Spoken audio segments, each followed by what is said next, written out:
Diplomats from the United States and Russia meet tomorrow to talk about ending the war in Ukraine. Only the United States and Russia. The talks are in Saudi Arabia, the Desert Kingdom, but all of Europe from Ukraine west has been frozen out. That led French President Macron to convene an emergency meeting of European leaders in Paris today. Nearly 3 years of war has left 750,000 Ukrainians and Russians, soldiers and civilians, dead or wounded. More now from Imtiaz Tyab. At the hastily organized summit at the Élysée Palace in Paris, European and NATO leaders greeted each other warmly. But behind the handshakes and smiles was deep concern over what has rapidly become the biggest crisis to grip the continent in decades.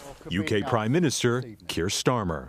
At stake is not just the future of Ukraine, it is an existential question for Europe as a whole. The Trump administration's plan is to negotiate directly with Russia to end the war in Ukraine without European or Ukrainian leaders. That has shaken the foundation of transatlantic defense ties, said Lord David Haney, a former UK ambassador to the UN. Is President Trump bullying his partners across Europe? You bet. It's pretty upsetting to European policymakers to hear themselves described in the very critical tones that the new administration takes. And the critical tone about Europe from his administration has also been echoed by Russia's foreign minister, Sergei Lavrov. If the Europeans are going to weasel out some cunning ideas about freezing the conflict, he said, then why should we invite them at all? Secretary of State Marco Rubio has already arrived in Saudi Arabia, where the first round of talks will be held with the Russian delegation starting on Tuesday.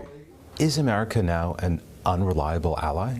I think the possibility of that is out there floating in the ether, and it would be a terrible thing if it happened, because the main effect of it, of course, would be to reduce the deterrent effect of NATO, which has kept peace in Europe and indeed in the world for a very long time.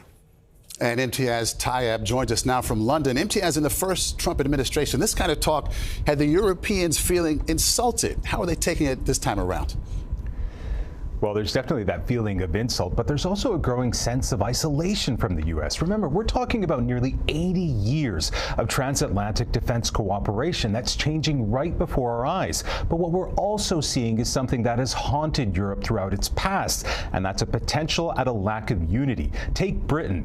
It has said it would consider sending peacekeeping troops to Ukraine. Well, Germany is already saying that any such talks are premature. Imtiaz, can Europe get together and respond to what they see as the Russian military threat, either politically or militarily? Well, look, most European nations agree that they need to rapidly raise their defense spending if they have any hope of deterring this newly emboldened Russia. Right now, NATO members are mandated to spend a minimum of 2% of GDP on defense, and that is likely to rise to 3%. But it has to be said, Europe has already overtaken the U.S. in military and humanitarian financial assistance to Ukraine since the start of the war by many billions of dollars. Still, it's Ukrainians who continue to pay the ultimate price.